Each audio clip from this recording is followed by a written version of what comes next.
ನಿನ್ನ ಧ್ಯಾನದ ಶಕ್ತಿಯ ಕೊಡೋ, ಅನ್ಯರಲ್ಲಿ ವಿರಕ್ತಿಯ ಕೊಡೋ. ನಿನ್ನ ಧ್ಯಾನದ ಶಕ್ತಿಯ ಕೊಡೋ, ಅನ್ಯರಲ್ಲಿ ವಿರಕ್ತಿಯ ಕೊಡೋ. ನಿನ್ನ ನೋಡುವ ಯುಕ್ತಿಯ ಕೊಡೋ, ನಿನ್ನ ಪಾಡುವ ಭಕ್ತಿಯ ಕೊಡೋ. ನಿನ್ನ ನೋಡುವ ಯುಕ್ತಿಯ ಕೊಡೋ, ನಿನ್ನ ಪಾಡುವ ಭಕ್ತಿಯ ಕೊಡೋ. ನಿನ್ನ ಹತ್ತಿರ ಬರುವ ಸಂಪತ್ತಿಯ ಕೊಡೋ, ಚಿತ್ತದಿ ತತ್ವದ ಕೃತ್ಯವ ತೋರೋ. ನಿನ್ನ ಹತ್ತಿರ ಬರುವ ಸಂಪತ್ತಿಯ ಕೊಡೋ, ಚಿತ್ತದಿ ತತ್ವದ ಕೃತ್ಯವ ತೋರೋ. ಮತ್ತೆ ತುದಿಯಲಿ ಎನಗೆ ಮುಕ್ತಿಯ ಕೊಡೋ,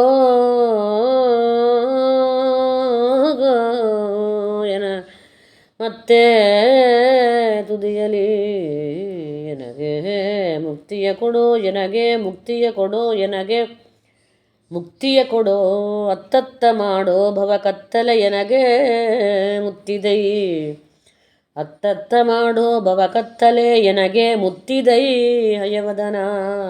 ಅತ್ತತ್ತ ಮಾಡೋ ಭವ ಕತ್ತಲೆ ಎನಗೆ ಮುತ್ತಿದೈ ಹಯವದನ, ಹಯವದನ, ಹಯವದನ.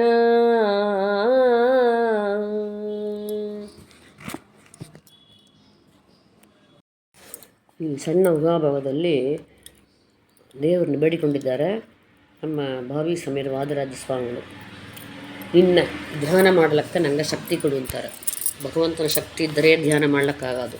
ಏನೋ ಯೋಚನೆ ಬರ್ತಾ ಇರ್ತೆ, ಅದನ್ನೆಲ್ಲ ಇಲ್ಲ ಹಂಗೆ ವಿಘ್ನ ಕಳೆದ ಧ್ಯಾನ ಮಾಡ್ಲಿಕ್ಕೆ ಶಕ್ತಿ ಕೊಡಬೇಕು ಅಂದರೆ ಅವನ ಅನುಗ್ರಹ ಬೇಕು ಅಂತಾರೆ. ಆ ಶಕ್ತಿ ಕೊಡಬೇಕು ಅಂದರೆ ಇತರ ವಿಷಯ ಒಳಗೆ, ಇತರ ಪದಾರ್ಥ ಒಳಗೆ ಇಲ್ಲ ಅದರೊಳಗೆಲ್ಲ ವಿರಕ್ತಿ ಬೇಕು. ಹಾಗೆ ವಿರಕ್ತಿ ಇದ್ದರೆ ನಮ್ಮ ದೇವ್ರ ಮೇಲೆ ಭಕ್ತಿ ಮಾಡಲಿಕ್ಕೆ ಒಂದು ಅನುಕೂಲ ಆಗತ್ತೆ. ಅದರಿಂದ ಆ ವಿರಕ್ತಿನೇ ಕೊಡು ಅಂತಾರೆ. ನಿನ್ನ ನೋಡತಕ್ಕಂಥ ಯುಕ್ತಿ ಕೊಡು ಅಂತಾರೆ. ನಿನ್ನ ನೋಡಬೇಕು ಅಂದರೆ ಒಳ್ಳೆ ಬುದ್ಧಿ, ಒಳ್ಳೆ ಯುಕ್ತಿ ಇರಬೇಕು, ಸರಿಯಾದ ಪಾರ್ವೆ ಇರಬೇಕು ಅಂತ ಮಾರಿ ಕೊಡು ಅಂತಾರೆ. ನಿನ್ನ ಪಾಡುವ ಭಕ್ತಿ, ನಿನ್ನ ಹಾಡಲಕ್ಕ ನಂಗೆ ಭಕ್ತಿ ಕೊಡು. ಭಕ್ತಿಪೂರ್ವಕವಾಗಿ ಹಾಡಿದರೆ ಭಗವಂತ ಒಲಿತಾನೆ. ಸುಮ್ಮನೆ ಭಕ್ತಿ ಇಲ್ಲ ಹಂಗೆ ಏನೋ ಒಂದು ರಾಗ ಹಾಡು ತಾಳ ಅಂತಂದರೆ ಅದಕ್ಕೆ ಭಗವಂತನ ಅನುಗ್ರಹ ಭಕ್ತಿ ಆಗೋದಿಲ್ಲ ನಮಗೆ. ಅದರಿಂದ ಭಕ್ತಿಪೂರ್ವಕವಾಗಿ ಹೇಗೆ ಹೇಳಿದರೂ ಕೂಡ ಭಗವಂತ ಅದನ್ನು ಸ್ವೀಕಾರ ಮಾಡ್ಕೊತಾನೆ. ಅದರಿಂದ ಅಂಥ ಭಕ್ತಿನೇ ಕೊಡು ಅಂತಾರೆ. ನಿನ್ನ ಹತ್ತಿರ ಬರುವ ಸಂಪತ್ತು ಅಂದರೆ ಹಣ, ಕಾಸು, ಬಂಗಾರ, ಬೆಳ್ಳಿ, ಧನ ಧಾನ್ಯಗಳು, ಇತರ ಸಂಪತ್ತುಗಳು, ಅದು ಸಂಪತ್ತೇ.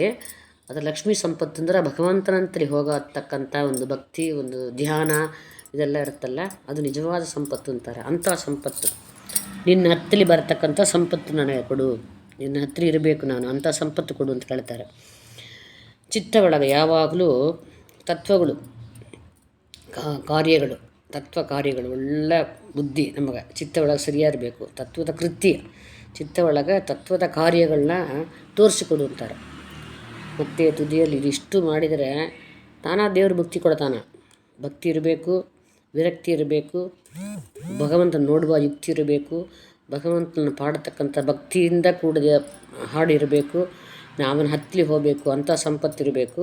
ಹಾಗಿದ್ದು ಚಿತ್ತ ಒಳಗೆ ತತ್ವದ ಕೃತ್ಯ ಇತ್ತು ಅಂದರೆ, ಕೃತ್ಯಗಳಂದರೆ ಕಾರ್ಯಗಳಿತ್ತು ಅಂದರೆ, ಮತ್ತು ತುದಿಯಲ್ಲಿ ಅನೇಕ ಮುಕ್ತಿ ಕೊಡು. ಇದಿಷ್ಟಿದ್ರೆ ದೇವರು ತಾನೇ ಮುಕ್ತಿ ಕೊಡ್ತಾನೆ. ಭಕ್ತಿ ಇದ್ದರೆ ತಾನೇ ಮುಕ್ತಿ ದೊರಕೋದು ಅಂತ ಹೇಳ್ತಾರೆ ಅಮ್ಮಾಳತ್ತ ಹಾಡು ಒಳಗೆ. ಹಂಗೆ ಭಕ್ತಿ ಇದ್ದರೆ ಸಾಕು, ಭಗವಂತ ಮುಕ್ತಿ ಕೊಟ್ಟೇ ಕೊಡ್ತಾನೆ, ಒಂದು ಜನ್ಮದಾಗಲ್ಲ ಒಂದು ಜನ್ಮದಾಗ. ಅತ್ತತ್ತ ಮಾಡೋ ಭವ ಕತ್ತಲೆ ನನಗೆ, ಭವ ಸಂಸಾರ ಎಂಬ ಕತ್ತಲು ഇരുಳು ಯಾವಾಗಲೂ ನಮ್ಮನ್ನು ಸುತ್ತಿಕೊಂಡೇ ಇರ್ತಾರೆ. ಆ ಭವ ಸಂಸಾರದಿಂದ ನನ್ನ ದಾಟಿಸುತ್ತಾರೆ. ಅದು ಮುತ್ತಿದೆ, ನಮ್ಮನ್ನು ಸುತ್ತಿಕೊಂಡು ಆವರಣವಾಗಿ ಕೂತ್ಕೊಂಡದ ಈ ಭವ ಎಂಬ ಸಂಸಾರ ಎಂಬುದು. ಅದನ್ನೆಲ್ಲ ಬಿಡಿಸಪ್ಪ ಹಯವದನ ಅಂಥೇಳಿ ನಮ್ಮ ವಾದರಾಜ ಸ್ವಾಮಿಗಳು ನಮಗೋಸ್ಕರ ಪ್ರಾರ್ಥನೆ ಮಾಡಿಕೊಂಡಿದ್ದಾರೆ. ಅವರು ಭಾವಿ ಸಮೀರರು, ಅವರಿಗೆ ಏನು ಇಂಥ ಕಷ್ಟವೇ ಇಲ್ಲ. ನಮ್ಮಂಥ ಅಜ್ಞಾನಿಗಳಿಗೆ ಇಂಥ ಕಷ್ಟ ಇದು ಪರಿಹಾರ ಮಾಡಬೇಕು ಅಂಥೇಳಿ ಚಿಕ್ಕ ಊಹಾಭಾಗ ಒಳಗೆ ಮಾಡಿ ತೋರಿಸಿಕೊಟ್ಟಿದ್ದಾರೆ. ಶ್ರೀ ಕೃಷ್ಣಾರ್ಪಣಮಸ್ತು.